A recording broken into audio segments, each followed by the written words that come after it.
Hey, it's Haplin, and in this module, we're going to learn how to generate QR codes. This is a super easy quick win. It can be used as a standalone feature. I'm going to show you how to do it right now. All you got to do is head over into Sites and then click QR codes. Once inside the QR code interface, click Create QR Code, and that will pull up the builder.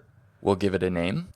And next we'll select the QR code type. Typically when you think of a QR code, you'll probably be thinking of a website QR code. When you scan the QR code, it just pulls up the URL and now you're visiting a website. Like when you scan the code to see a menu at a restaurant, anything like that, it's a website. But you can also do a review link, which will pull up a request for the person who just scanned that QR code to leave a review of the business. Or you can do call, SMS, or email. SMS or email work similarly in that once they scan the QR code, it will actually pull up the SMS app or the email app.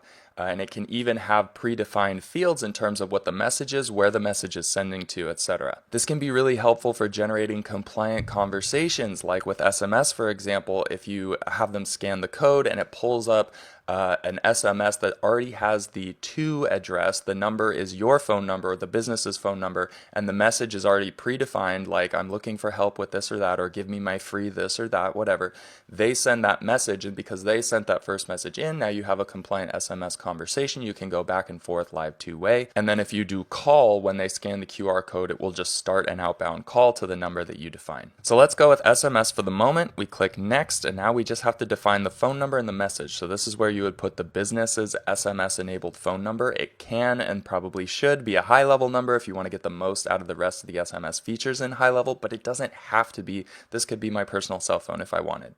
And then you get to predefine the message so that it actually saves the time of the person having to type anything out. It standardizes everything coming in. Basically, every time you get that message inbound, you know that somebody scanned that QR code. So once you have your additional information defined, click next, and now you just get to style it a little bit. I'm going to gloss over some of the styling details because they're not particularly functional, but once your QR code looks the way that you want it to look, you can download it as either a PNG, SVG, or PDF. From there, you can publish it on the web on any kind of website built on HighLevel or otherwise, or you can actually print out this QR code and put it on physical marketing assets like a flyer, a brochure, or a business card. It gives people a clear and convenient way to engage with those physical marketing assets. And that's really it. Once your QR code is set up and downloaded, you can hit save. It will organize inside the system. You can grab it at any time, update it at any time if the URL changes or the phone number changes, anything like that. Once we're using our QR codes, we also have the ability to get some sweet analytics on them. So if we click analytics, we'll see that there's a whole page dedicated to seeing the performance of our QR codes, who is scanning them, which ones are they scanning, etc. This gives you confidence as to how your QR codes are performing, as well as gives you the ability to test out different QR code strategies, putting a QR code here versus putting it here in this physical location, which one performs better, etc. Stuff like that. It's all really simple, which makes QR codes one of the easiest wins in the Quick Wins playbook. So now that you understand how to use QR codes in HighLevel, you can go ahead and move on.